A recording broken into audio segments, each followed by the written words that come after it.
गोदानै दाजानाय तामुलपुर जिल्ला दुलाराय बर' फरायसा आफादनि गोदानै सायख'जानाय बिबानगिरिफोरनि समायखिरा लानाय आरो बिबान रुजुनाय हाबाफारिया दिनै जानानै थांबाय। गोदानै दाजानाय तामुलपुर जिल्ला दुलाराय बर' फरायसा आफादनि समायखिरा लानाय आरो बिबान रुजुनाय हाबाफारिखौ जिल्लानिनो नर्थ रंगिया दखरा दुलाराय बर' फरायसा आफादनि सिङाव थानाय हाग्रामारि कमिटि नब्लाङाव खुंफुंनाया जानानै थांबाय।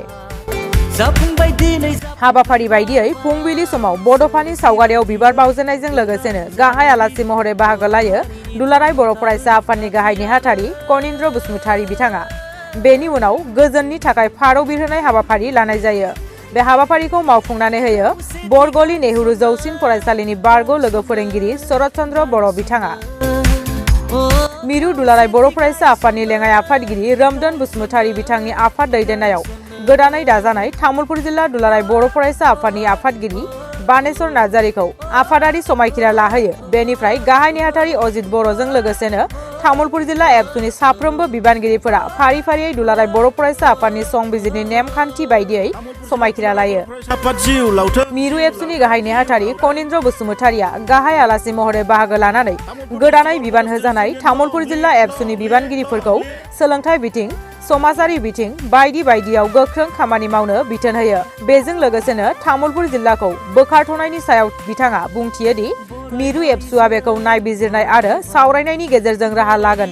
बर' हारिनि खहा जानाय जायोब्ला बेखौ एबसुआ माब्लाबाबो गनाया आरो बेखौ गोख्रों हेंथा होगोनखौ मिथिहोदों।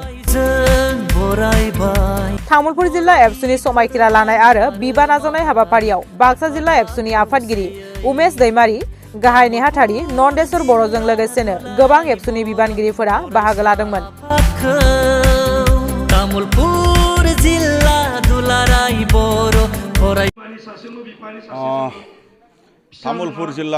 बर' फरायसा आफाद गोदानै दाफुंजानाय बायदि बे गोदान आफादनि गोदान बिबानगिरिफोरनो दिनै समायखिरा लाहोनाय आरो बिबान रुजुननाय बेबायदि फोरबोमोन। बे हाबाफारियाव आंबो बाहागो लादों। दिनै बे हाबाफारिनि गेजेरजों माने जोंनि गोदानै बिबान मोननाय बिबान रुजुननाय बिथांमोननिसिम आङो बर' हारिनि रैखाथि थामोन्थानि थाखाय हाबा मावनो बिबान रुजुननायनि थाखाय आं बिथांमोननिसिम आङो साबायखर बावदों। लोगोसे बिथांमोना फैबाय थानाय समाव गोख्रोङै माने खामानि मावलांनो हाथों, बेनि थाखाय आनान गसाइआ जेन बिथांमोननो गोहो होयो। बेखौ आङो दिनै मिडियानि गेजेरजों आङो बुंदों।